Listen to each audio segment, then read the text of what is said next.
Hello, everybody, and welcome. Tonight, we're going to be talking about celestial technology or creative technology. And this is a topic that I'm really looking forward to and I'm really excited about.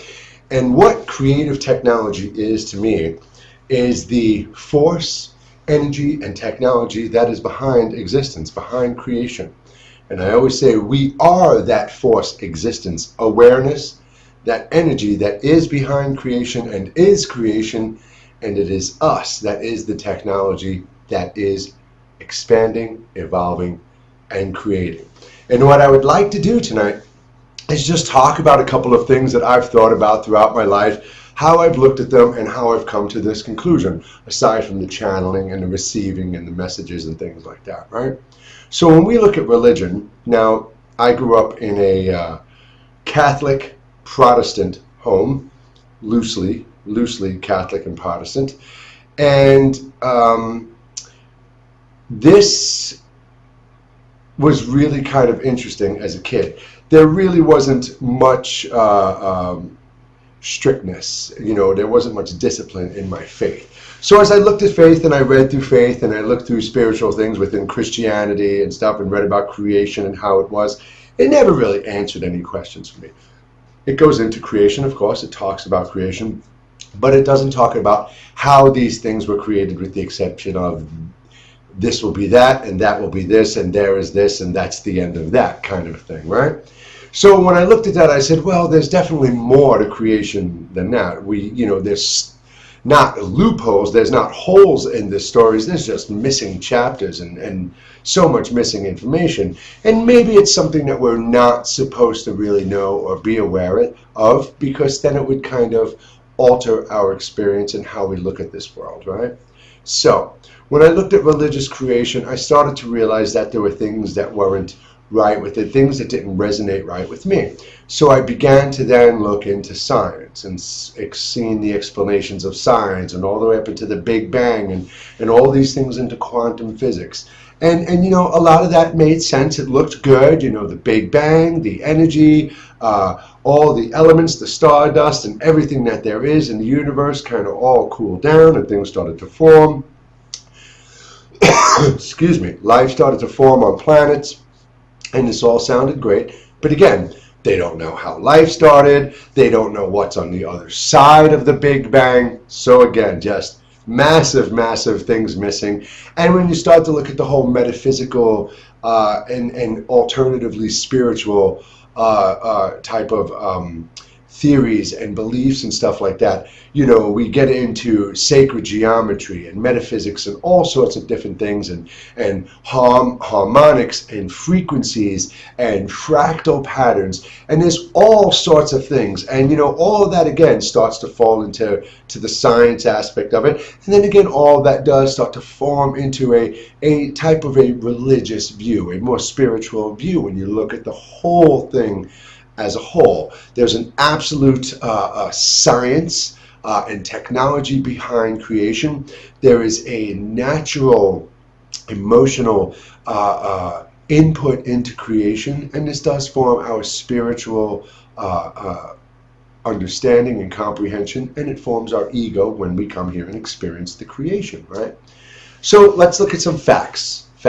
We really discussed this recently in a couple of episodes back, that humans from a point till now aren't really evolving. We're not really changing that much, and we're not getting smarter. As a matter of fact, if you really think about it, I'm 50 and we used to have to remember phone numbers and mathematics and things like that and information and knowledge from books, and now you don't. We rely on our electronic devices, so we put more of our intelligence and more of our faith of intelligence and comprehension into electronic devices. So we're definitely not evolving. There was the primitive man, and all of a sudden there was that shift from primitive man to modern man, and since then things have not changed. And we know there are flaws now in Darwin's theory about that, and we know that there really was some type of intervention. Something did happen at one point in our lineage that jumped us from A to point B, and now, as I said, we've been coasting along. But what's changed is the technology. the technology has changed. When we look back at the industrial age and we look back now to the computer age and the technology age and where we're going and beyond, we can see that technology, the things we're creating, using, that is what is evolving. That's what's truly evolving. So technology these days, we look at technology, and I'm not talking about our cars and our toasters and our refrigerator, even though all of those are becoming much more advanced. But when we start looking at virtual reality, augmented reality, and artificial intelligence, you know, these are things now that are falling into the wrong hands. We have Amazon and Google and companies like that, and Elon Musk monopolizing artificial intelligence now and using it for their own purposes. This is why you're having a conversation about something and a few days later you're seeing this advertisement on your phone or your computer, and it's not only because your voice is being picked up from the virtual reality, it's because they have created an artificial intelligence that is now starting to predict, literally predict and dictate what you will want over the next few days and what are the things you want. And because of your behavioral patterns and the way you live your life, they are starting to predict what types of things they can show you that you will want to buy. Now, this is technology falling into the wrong hands. We know we have companies, Sony, from aircraft companies to home to entertainment companies, have physically said we're 50 years ahead in aircraft, we're 10 to 20 years ahead in technology, and they withhold these technologies for financial or military gain we spoke of. So basically, every single person on this planet can file a class action suit and sue governments and every electronics company for withholding information and technologies that can better humanity and advance humanity. Think about it, and they're doing this for money and military purposes. So our evolution is really the technology. We know this. We know this. Without the technology right now, we're lost. So we've got virtual reality. We're putting on headgears, and we're looking at three-dimensional realities that are created on a computer that we can now interact with. We're looking at augmented realities, basically looking around your room with a pair of glasses on, and now we're seeing things in our reality that aren't there. They're superimposed into this holographic image that you're now seeing through these visors. We have artificial intelligence, consciousness that is going to become aware. It's still primitive. Once they fully map out and understand the human brain and can create a true being within a digital form, that would be the true artificial intelligence. Most likely they're there. We're just not going to know about it for another 5 to 10 years. 2025 will be around when we start to really hear about it. So these are all things that are going on right now. All of these things. But why? Why are we creating augmented realities and virtual realities? Why are we creating artificial intelligence? Why are we creating supercomputers and quantum computers? Why are we doing all these things? Because we are that conscious energy. Period at the end of the sentence. That's all we are.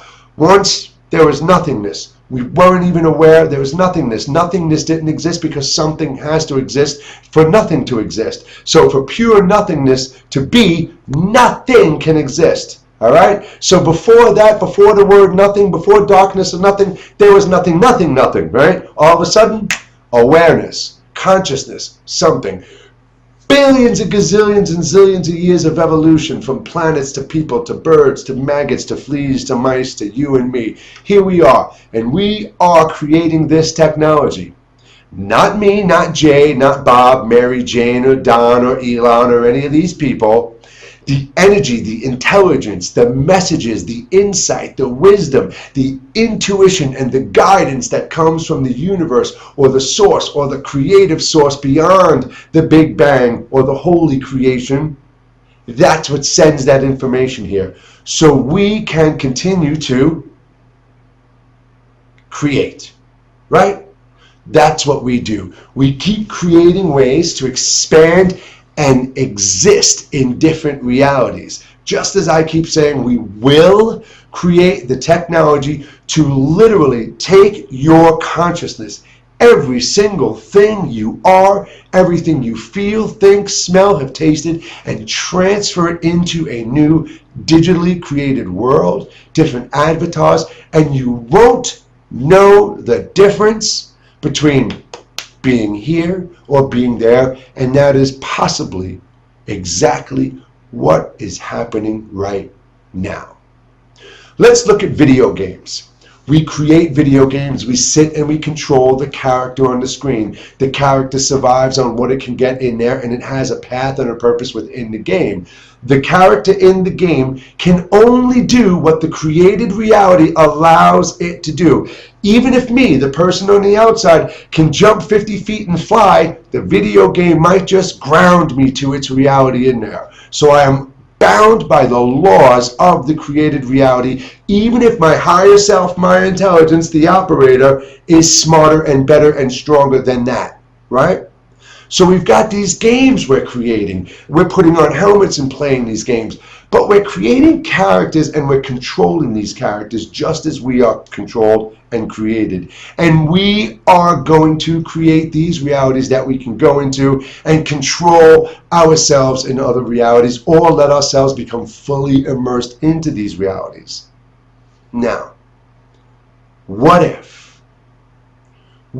if this existence, our three-dimensional earthly existence, the existence within this universe, is a stage of existence? What if where we existed before here was not as advanced as it is here? Just as our great-grandparents and everything had to go through the industrial age for us to get here, what if celestially we had to go through more of an industrial type of celestial evolution to get to this point?